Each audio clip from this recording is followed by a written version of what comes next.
Hi, we're back. I'm Allison Norman. And I'm Mike Kelly. We're the Kelly Norman team with Keller Williams Realty, and we are exclusively based here in the North Bay of California, and the Sonoma County is our area. We've been working the Sonoma County market now for many years, probably in excess of 40 years, I being the senior partner. But we're going to talk about today country property and buying country property, what you look at as from a perspective as a realtor, what we look at, what you as a buyer looks for in the way of systems in place, what about the property that should alert you. And if you're a seller, and we know a lot of sellers are going to look at this, how to prepare your property, what questions you need to ask yourself as a seller that you need to take care of before you place your property on the market. Okay? So Allie, we're going to talk about a little bit about septic systems. Okay. But before we do that, we have to talk about on-site systems versus off-site systems. Right. So when you're in the city, okay, you have total off-site. Yeah, yes. You flush the toilet, goes down a drain, Goes away. into the city sewer, into a treatment plant. Okay, in country property, you flush the toilet It goes into your septic tank and then out into your property. onto your property, like this runs out on the street or something, or what? No. It goes into a septic system, right? Mm-hmm. Right. Okay. And then when you drink your water, you open your water faucet. Where does that water come from? Comes out of the ground. Okay, let me understand this. So we go to the bathroom. It goes into a tank, which goes into the ground. Yes. When I want water, the faucet comes out of the ground. Out of the too. ground, Water. yeah. Yeah. How do you do that? Well, That's you- the mystery. you Yeah. do it right. We're going to tell you how to do that too. So tell us a little bit about a septic system. In your typical system, all the household effluent goes into a septic tank, which has two chambers, one for solids and one for liquids. The solids settle into the first chamber and the liquids spill over into the second chamber. The liquid from the second chamber will then work its way out through the distribution boxes and into the leach lines, Yeah. where it filters through and kind of settles down into the Yeah, ground. and it's called a leach field for that very reason, because it leaches into the ground. All right. Yep. And when they test for leach systems, they do a percolation test, which further, it percolates Percolate. into the ground. And the tanks they go into, they could be fiberglass, they could be concrete, they could be the old wood ones. Sometimes you'll come across them, and usually you have one leach line per bedroom. Yeah, typically you'll see about three leach, two or three. Yeah, and Usually 50 to 100 feet long. yeah, 50 to 100 feet long. It all depends on your system and what it looks like. But nowadays, in our contemporary septic systems, you also have to have room for expansion. And this is where it gets a little tricky. Because if you have an existing, functioning, separate, somewhat modern system, okay, you probably have your septic tank, and you've got your leach systems that go off of that. Right. And how leach systems work is that the effluent goes from the tank into the first leach line, and then that fills up, then it will go to the second leach line, then the third leach line. And then once they all get filled up, they will eventually not work, Yes. okay, because they are a finite system, right? They're not going to be here forever. So you need to have room for expansion. Now, in the old days, when they did this one, this is done, I think it was redone in the early 90s, a new concrete tank was put in. We don't really know where the leach field is. We have an idea, Right. but we don't really, because there's no records on file showing how many leach lines were put in here. So it could be it could be 1, 2, 3, we don't really know. And a lot of times a septic inspector will go to the county Right. and pull up the permit, which will have a drawing of where the septic system is, We where's hope. the tank, We where are the hope. leach lines. Yeah, in the perfect scenario. In this case, there wasn't that picture, that drawing there, so it's kind of a guessing game at Yeah, that point. and how they can do it is they can get prods, and the prods they actually put into the ground, and they can find the septic system, because when you have a septic system, we're going to show you a diagram that we're going to have on the video here.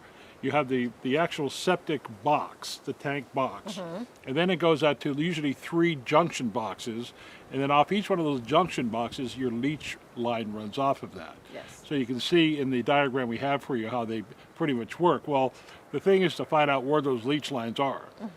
So that the guys we use Mike Trainin. He was worked for the county for years. He's a sanitarian, and he's really good telling people how systems work.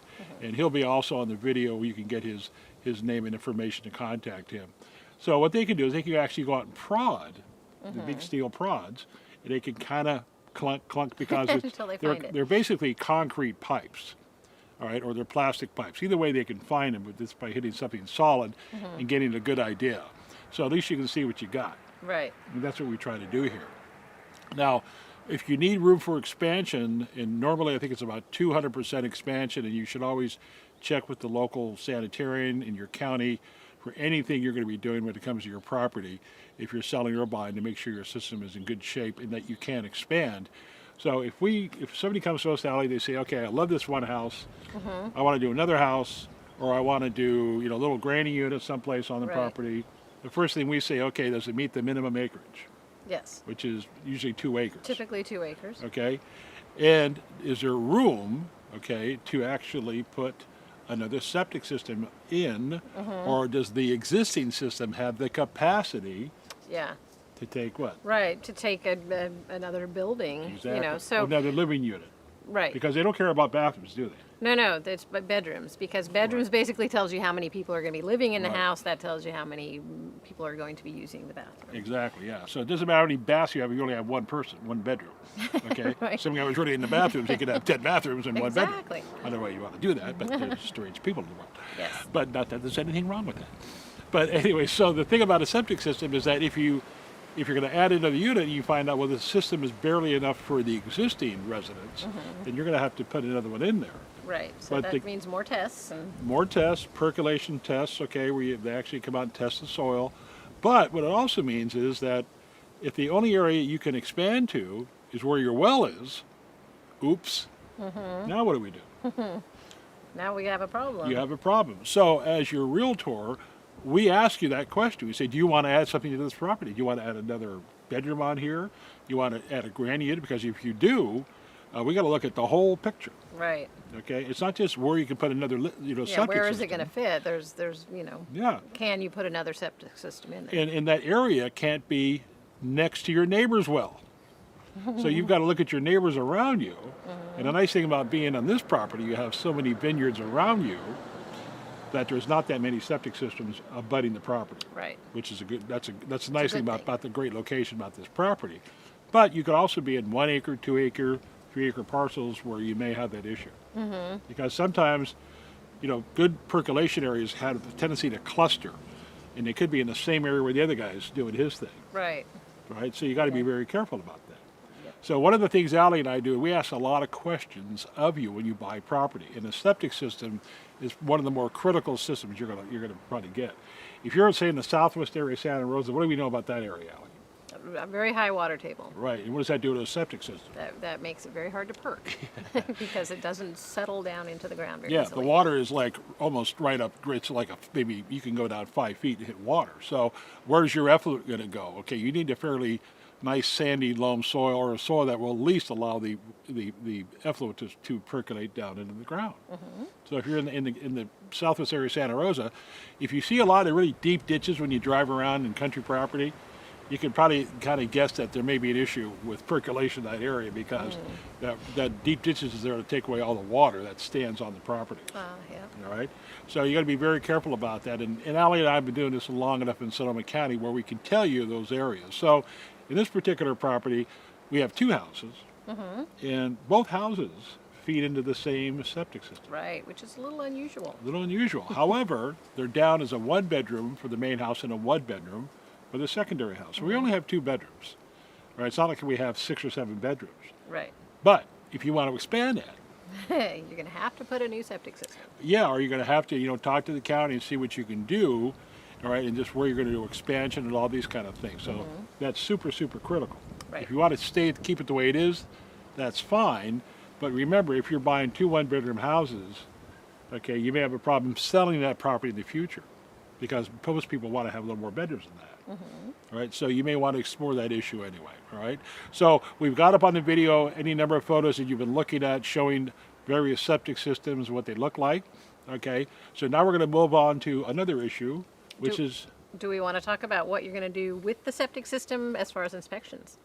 sure. Why don't you tell them that? So one thing to consider, and a lot of people don't add into the dollar amount of what they're going to be spending on inspections for a country property, is septic is one, and you are going to need to drain the septic system, or either as a buyer you're going to ask the seller to do it, or or you're going to be paying for it You're yourself. going to have it pumped. The system To pump the system, and this stuff is going in. Eventually, it has to be taken out. So some people do it every 5 years, some people do it every couple of years, and some people don't ever do it. And so you wonder what's going on in there. But really, in order for the inspector to do a full inspection, he needs an empty tank. You need to see the tank. Yeah, so you're going to ask for that in your, if you're writing an offer, we would recommend that you ask the seller to take care of the draining of the tank, and then you're going to typically pay for the septic inspection, unless the seller's already done it for you. Right. A lot of our sellers, we encourage them to do those septic, which this particular property, we did that. Right, because we didn't know a lot about it. We needed to find out about Yeah. it. So, So we actually- sometimes it's good to do it ahead of time. Yeah, and people put tanks in the funniest places, okay? They're not that easy access sometimes. Sometimes you have to go looking for them. This one, we had to do that. We had to dig up some part of the patio, actually, to find the tank itself.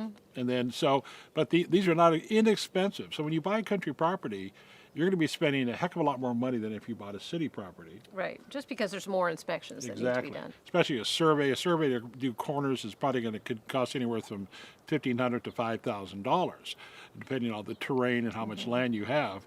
If you're doing a septic report, you're going to be, the pumping itself is probably about $350. Yeah, and an inspection is usually between $350, $400, And then a $425. well test could cost you upwards of $500. Right, and then you're going to want to test the water, because where's your water coming from? From the same area your Same septic place your system's septic's going, all right? So, and we're going to have a list of all these reports you have to do, plus the names of people we recommend who we've used over the years on the videos, and all throughout this series we're talking about country property. So we're going to take a little break now, and we'll come back and talk about wells. Sure. Okay. Talk about I'm wells. Mike Kelly. I'm Allison Norman. We're the Kelly Norman team, and we'll be back to tell you more about buying country property here in Sonoma County.